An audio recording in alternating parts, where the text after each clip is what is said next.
Well, let's talk about the feed. As we said, Instagram is a very, very visual social media. So feed is going to be very, very important.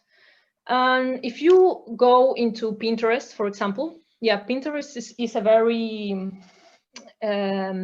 useful tool. Yeah, it's a very useful tool. It's a gold mine when you are going to find a lot of information about how to make prettier your Instagram.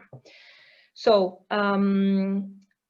you want to create a feed. You want to think about your feed a little bit to organize it and to program it. There are many tools where you can program your feed and see how it is going to be. The main thing I struggled because at the beginning I was doing it. I was in charge of Instagram at the beginning, and the main thing I was struggling with was the size of the images. And I published something because you have to know that size in the pictures is very important. And there are three different sizes.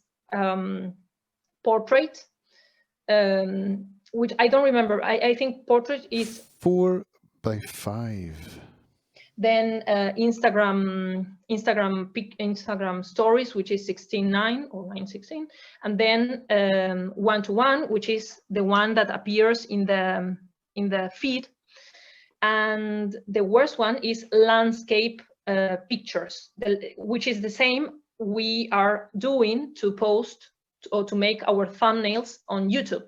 So you don't want to post a landscape picture on Instagram, never, ever.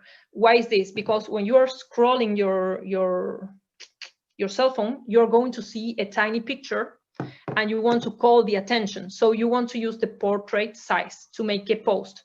But you have to consider that that portrait is going to be shown on your feed 1:1.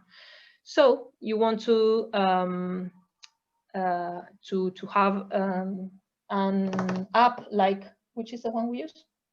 Like Later, for example, and organize your posts with Later, so you can see how they fit together. And I don't know if I say it or if you realized already, but it's very important to use the color that you are identifying with. It's very, very important. This I wouldn't be pointing this out so much if it wasn't important. You also through Pinterest, you can inspire in the palette you want to use. We chose orange. I would suggest you to choose no more than 2 colors if you want to be very shocking and energetic, as we want. And if you want to be more calm and more minimalist, like Edward, for example, you want to use one main color and then use secondary colors to build the palette. So our main color, of course, is orange and blue, and then we use a lot of black, white, and other. And the other colors we will be showing in a second. And other colors we attenuate. I don't know if that's. We lower the. Yeah, the we lower the intensity with an app. So we don't want to have green on our feed or pink or red. So how we do that? With presets. Lightroom is the main app to create presets. Presets are searchable, so if you are scrolling a feed or someone that you like, his or her how do you say it?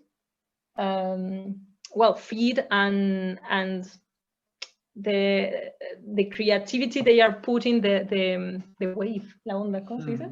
The type of pictures of the color of the essence of that account, you realize they have a feed. It has to be, of course, big accounts. You can't look for I don't know, a small account and expect to find a tutorial on their feed.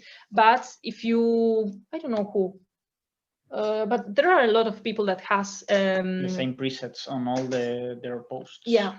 So you can search for how do I make X person preset, and you will find a tutorial to do it on your own. If you are too lazy to do that, you can buy. There are a lot of people that are selling presets, and if you are you know a lot about edition, you can create them on your own and share it in the group to all of us. So on Lightroom, you are going to create a preset. We have different presets according to the season. We used to have that, but now we want to stay into the same to simplify Instagram as much as possible, because we don't want to dedicate a lot of time. And this is without a preset and with a preset. So as you can see, there is a lot of difference. And when you are preparing your picture, you want to make it pop out and create a lot of contrast and sharpen it a little bit, because you want the eye to explore the picture. So if you create dark sections and a lot of contrast, my eye is invited to explore the picture. So also a good thing that you could do is, after you apply a preset on Lightroom, share the picture to Snapseed, and in Snapseed use pop out. That will automatically pop out your picture.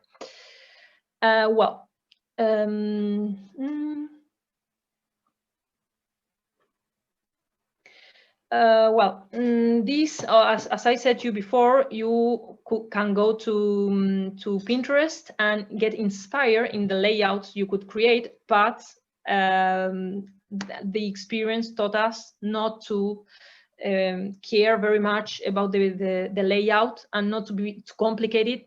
Just to, but if you want to do that, you can go to Pinterest and get inspired.